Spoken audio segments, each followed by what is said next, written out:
नमस्कार. रामकृष्ण हरी. पंढरपूर कॉरिडॉरच्या संबंधाने आतापर्यंत फक्त दडपशाही चालू आहे. विश्वासात घ्यायचं काही नावही नाही. म्हणून आमच्या ज्येष्ठ भगिनी आणि महाराष्ट्र विधान परिषदेच्या माजी सभापती, विधान परिषदेचे आमदार डॉक्टर नीलमताई गोरे यांनी विधिमंडळामध्ये लक्षवेधी मांडले आणि लक्ष वेधून घेतलेला आहे. त्यांनी अशी मागणी केलेली आहे की 3 मंत्र्यांची एक समिती करा. चंद्रकांत दादा पाटील, त्याचबरोबर गिरीश महाजन, त्याचबरोबर उदयजी सामंत यांची कमिटी करायची आणि त्या कमिटीशी तुम्ही बोलणार का? आमची याला पूर्ण संमती आहे. शासनाने आजपर्यंत आमच्याशी संपर्क साधलेला नाही. अशी ताईंच्या म्हणण्याप्रमाणे जर समिती नेमली तर त्या समितीशी आम्ही बोलू, चर्चा करू, विचार विनिमय करू आणि विकासाचं चांगलं पर्व सुरू करू. कॉरिडॉर म्हणजेच विकास. ह्या अंधश्रद्धेतून सरकारला बाजूला काढण्याची गरज आहे. सरकार आम्हाला आजपर्यंत बोललेच नाही. ते या निमित्तानं अशी आशा निर्माण झाली आहे.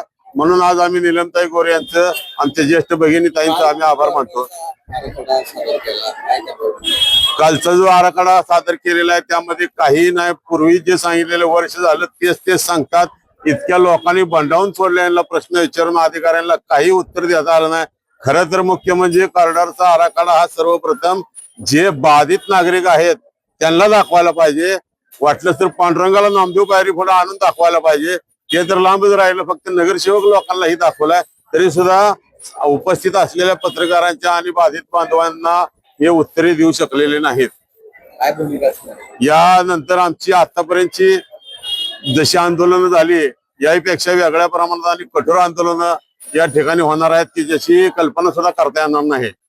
आतापर्यंत आम्ही संपूर्ण लोकशाही मार्गाने चाललेलो आहे. इथून पुढे लोकशाही मार्गाने चालणार आहे. परंतु शासनाला सत्याचा विपर्यास केल्याचं काय फळ मिळतं हे दिसून येईल. अशा पद्धतीचे आंदोलन होत. रद्द झालाच पाहिजे.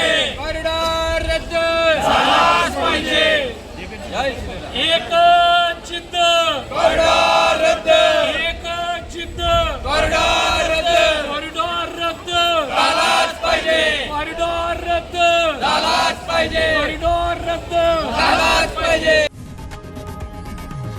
लोकशाही मराठी ऐका, पहा, जागरूक रहा.